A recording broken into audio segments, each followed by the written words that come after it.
Hello friends, welcome to SST 99। तो आज हम पढ़ेंगे एग्रीकल्चर एंड क्रॉप्स यानी कि कृषि और फसलें। तो आज है हमारा लेक्चर 6 BSSC ऑफिस अटेंडेंट की जो तैयारी कर रहे हैं उसके लिए ये बहुत इम्पोर्टेंट टॉपिक होने वाला है। तो जैसे कि आप सभी स्टूडेंट्स का कहना था कि पहले टॉपिक को पूरा कवर कराया जाए, उसके बाद उसका ऑब्जेक्टिव किया जाए, साथ साथ जैसा जैसा जो सिलेबस है उसके अनुसार वीडियो आता रहे, उसके अनुसार चलते रहें। तो सिलेबस के अकॉर्डिंग ही हर एक लेक्चर आ रहा है। तो कृषि और फसलें हैं आज लेक्चर 6। तो आज हम इसका पढ़ेंगे। डायरेक्ट एग्जाम में 1 से 2 क्वेश्चन पूछा जाता है, BSSC ऑफिस अटेंडेंट हो या BSSC रिलेटेड कोई भी एग्जाम्स हो। तो सबसे पहला चीज़ है परिचय। भाई कृषि समझ रहे हो? कृषि क्या है? भारत एक कृषि प्रधान देश है, एग्रीकल्चरल कंट्री, राइट। ये जो लगभग है 2/3 हिस्सा जो है इसका आबादी क्षेत्र पर निर्भर है। समझ रहे हो? आबादी क्षेत्र आबादी खेती सॉरी ये जो है 2/3 आबादी खेती, मतलब खेती करने के लिए 2/3, समझ रहे हो भाई? खेती करने के लिए इतना है, जगह है इंडिया में।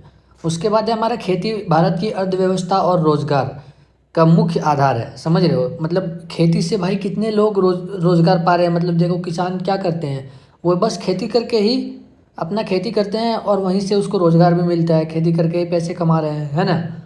उसके बाद है कृषि के प्रकार यानी टाइप्स ऑफ फार्मिंग। तो भाई पहला जो है हमारा प्रारंभिक जीविका कृषि, इसको हम कर्तन दहन पद्धति भी बोलते हैं, ठीक।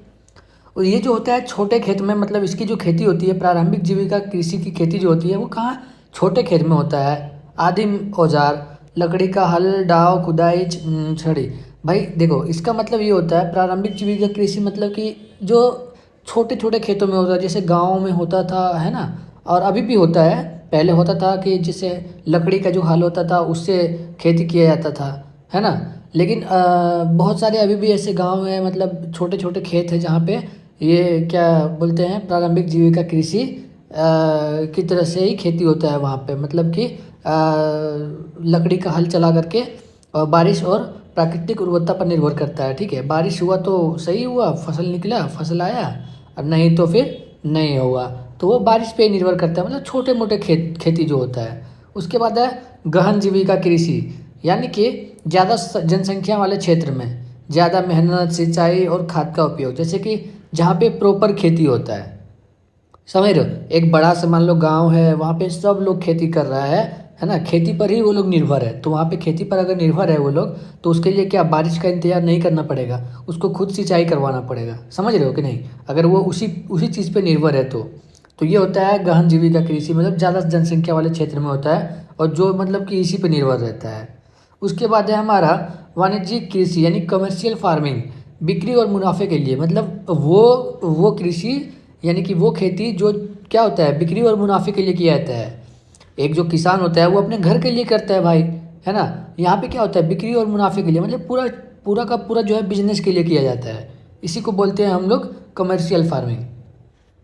उसके बाद है हमारा रोपण कृषि, ठीक है। बड़े खेतों में एक ही फसल, जैसे आप लोग देखे होंगे दूर दूर तक एक ही चीज़ लगा हुआ है। जैसे चाय का बागान आप लोग अगर देखे होंगे तो कितना दूर तक फैला रहता है चाय का बागान, एक ही चीज़, सिर्फ क्या? चाय पत्ती। समझ रहे होगे नहीं? तो वही होता है हमारा रोपण कृषि। जैसे चाय हो गया, कॉफ़ी हो गया, रबर हो गया, ये सब चीज़ का जो है बहुत बड़े क्षेत्र में एक ही खेती फैला रहता है। उसके बाद है हमारा क्रॉपिंग सीजन्स यानी कि शस्य ऋतुएं। भाई ये कब कब होता है? देखो जो रबी होता है हमारा, रबी जो होता है ये क्या होता है? बुआई इसका कब होता है? अक्टूबर से दिसंबर में होता है ना। मतलब बुआई मतलब समझ रहे हो ना, इसका रोपण जो होता है। और इसका कटाई कब होता है? अप्रैल से जून में। इसमें मेन क्रॉप्स क्या क्या है रबी में? गेहूँ, जौ, चना, मटर, सरसों, ये सब क्या है? रबी फसल का उदाहरण है। उसके बाद है हमारा खरीफ। तो खरीफ में क्या होता है? बुआई वही जून से जुलाई में होता है और कटाई इसका सितंबर से अक्टूबर। और इसमें जो मेन क्रॉप्स है ये क्या क्या है? तो धान है, मक्का है, बाजरा है, सोयाबीन है, कपास है, जूट है, ये सब उसके एग्जाम्पल हैं। उसके बाद है हमारा जायद। भाई रबी और खरीफ के बीच, समझ रहे हो? जैसे कि तरबूज, खरबूज, खीरा, सब्जियां, है ना। ये सब क्या है? हमारा जायद क्रॉप्स है। उसके बाद है हमारा मुख्य फसलें, खानदान फसलें यानी फूड क्रॉप्स। भाई धान खरीफ फसल, धान क्या है? खरीफ फसल ही है ना। इसमें क्या चाहिए, हाई टेम्परेचर चाहिए, तापमान इसमें ज़्यादा चाहिए, प्लस हाई रेनफॉल चाहिए, मतलब कि इसमें पानी भी ज़्यादा चाहिए। मुख्य क्षेत्र कहाँ है, उत्तर पूर्वी मैदान, तटीय क्षेत्र। उसके बाद हमारा गेहूँ। गेहूँ क्या है, रबी फसल है। रबी फसल में क्या है, ठंडी जलवायु चाहिए। और मुख्य क्षेत्र कहाँ है, गंगा सतलुज मैदान, काली मिट्टी क्षेत्र। उसके बाद है हमारा मोटे अनाज। ठीक है, ये जो मोटा अनाज है पोषक तत्वों से भरपूर रहता है। जैसे क्या हो गया, जैसे जोवर जानते हो, बाजरा जानते हो, है ना, वो सब हमारा मोटे अनाज होता है। ये शुष्क क्षेत्रों में होता है। उसके बाद हमारा दालें, तो प्रोटीन का मुख्य स्रोत है भाई दाल। ये कहाँ है, तो ये कहाँ पे देखो होता है अधिकतर, ये एमपी, यूपी, राजस्थान, महाराष्ट्र, कर्नाटका, ये सब जगह पे ये दालें होता है। उसके बाद है हमारा अन्य खाद्य फसलें, अदर फूड क्रॉप्स, तो गन्ना, चीनी और गुड़ के लिए। ठीक, तिलहन, ये हो गया हमारा सरसों, मूंगफली, सूरजमुखी। उसके बाद है हमारा चाय, ये कहाँ है, तो असम, दार्जिलिंग, केरला, तमिलनाडु में होता है इसकी खेती। और कॉफ़ी, कर्नाटका, केरला, तमिलनाडु। बागवानी, फल और सब्जियां, यानी कि बागवानी जो होते हैं वहाँ पे फल और सब्जियां उगाया जाता है। उसके बाद है हमारा अखाद्य फसलें, भाई रबर, कपास, जूट, रेशम, ये सब क्या है हमारा अखाद्य फसलें हैं। ये कहाँ कहाँ होता है ये देख लेना आप लोग।